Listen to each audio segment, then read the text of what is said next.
లే ఆఫ్స్ గురించి న్యూస్ అనేది ఎప్పుడు వైరల్ అవుతూ ఉంటుంది. అవును. ఇప్పుడు నేను ఇంకో పాడ్కాస్ట్లో కూడా చెప్తున్నాను. One of the world's largest bank, US based bank, $5 trillion అంటే మన ఇండియన్ ఎకానమీతో ఈక్వల్ ఉండే bank. So they are setting up their GCC in Mumbai. సో దానికి వాళ్ళు 30,000 మెంబర్స్ని హైర్ చేసుకోబోతున్నారు. ఓకే. ఓకేనా? ఇప్పుడు ఇలాంటి న్యూస్ రాదు, వచ్చినా కూడా వైరల్ అవ్వదు. మనం ఎప్పుడు నెగిటివ్ కంటెంట్స్ని ఎక్కువ చూసుకుంటూ ఉంటాం. ఓకేనా? సో ఫర్ ఎగ్జాంపుల్ ఇప్పుడు మార్క్ జుకర్బర్గ్ ఒక అతనికి $2.5 billion ప్యాకేజ్ ఇచ్చాడు 5 yearsకి. ఇలాంటి న్యూస్ వైరల్ అవ్వదు మనకి.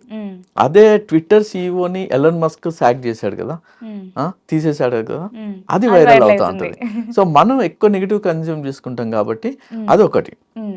ఇంకొకటి ఏంటంటే సరే వాట్ ఎవర్ లే ఆఫ్స్ ఉన్నాయి, జాబ్స్ పోతున్నాయి, సో అయినా కూడా మనం ఏం చేయాలి, దట్ ఈస్ ఇంపార్టెంట్ కదా. సో లే ఆఫ్స్ అవుతున్నాయి, లేకుంటే జాబ్స్ పోతున్నాయి, సో మార్కెట్లో జాబ్స్ ఉన్నాయో లేవో అని మనం ఏమంటారు స్తబ్దంగా ఇంట్లో కూర్చోలేం కదా. So definitely what is the future అనేది చూసుకోవాలి. And you need to up skill.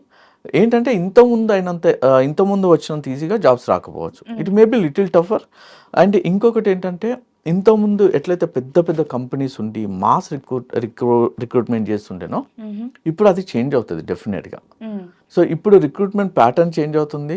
And companies కూడా they will not invest in training the people మళ్ళీ.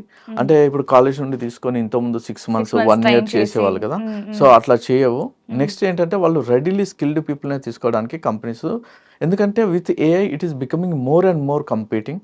టెక్నాలజీ అనేది చాలా ఫాస్ట్గా ఎవాల్వ్ అవుతుంది కాబట్టి so companies will start preferring the skilled people then the fresh graduates. So మీ టైంని మా కోసం స్పెండ్ చేసి ఇంత క్లీన్గా క్లియర్గా ఎక్స్ప్లెయిన్ చేసినందుకు thank you so much sir. Thank you very much.